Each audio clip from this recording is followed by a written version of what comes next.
25 এর মূল প্রতিবেদ্য বিষয় সাম্য সমতায় দেশ গর্বের সমবায়। তাই প্রতি বছর ন্যায় সমবায় দিবস সমবায়ীদের জন্য নিয়ে আসে নতুন বার্তা ও নতুন কর্মকাণ্ডের প্রতিশ্রুতি। তেমনি সময় মানা মানুষ আজ নতুন দিনে আগমনের ধ্বনিতে উৎসব মুখর উদ্যাপিত, নতুন প্রত্যয়, নতুন স্বপ্ন। সেই স্বপ্নকে সামনে রেখে প্রতি বছর ন্যায় এবারও হিজলা উপজেলায় ব্যাপক উৎসব উদ্দীপনার মধ্যে দিয়ে 54তম জাতীয় সমবায় দিবস পালিত হচ্ছে। এই দিনে আমি হিজলা উপজেলার সকল সমবায়ীদেরকে জানাই আন্তরিক শুভেচ্ছা ও অভিনন্দন।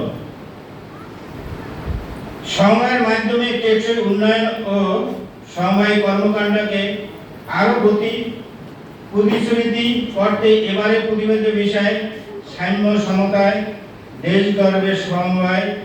সমবায়ের এই পরিক্রমা ও প্রতিবেদ্য বিষয়টি অত্যন্ত প্রাসঙ্গিক ও তাৎপর্যপূর্ণ। টেকসই উন্নয়ন মাধ্যমে সমবায় কোনো বিকল্প নেই। সমবায় হলো একার পক্ষে যে কাজ করা সম্ভব না, সে কাজ সমন্বিতভাবে করা সমবায়। সমবায় হচ্ছে মানুষের কল্যাণের মাধ্যমে উদারমুক্ত, দারিদ্র্যমুক্ত, শান্তিপূর্ণ ও সমৃদ্ধ বাংলাদেশ গঠন। জাতিসংঘের এসডিজি বাস্তবায়ন বদ্ধপরিকর। এই লক্ষ্যে অর্জনের সমবায়ের ভূমিকা পালন করতে পারে।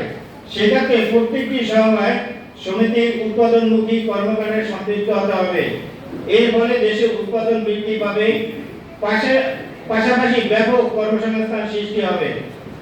এবার প্রেক্ষিতে অর্থনৈতিকভাবে টেকসই এবং মানুষের জীবনযাত্রা আসবে নতুন ধারা এবং সাম্য ও সমৃদ্ধি প্রতিষ্ঠা হবে ঘরে ঘরে।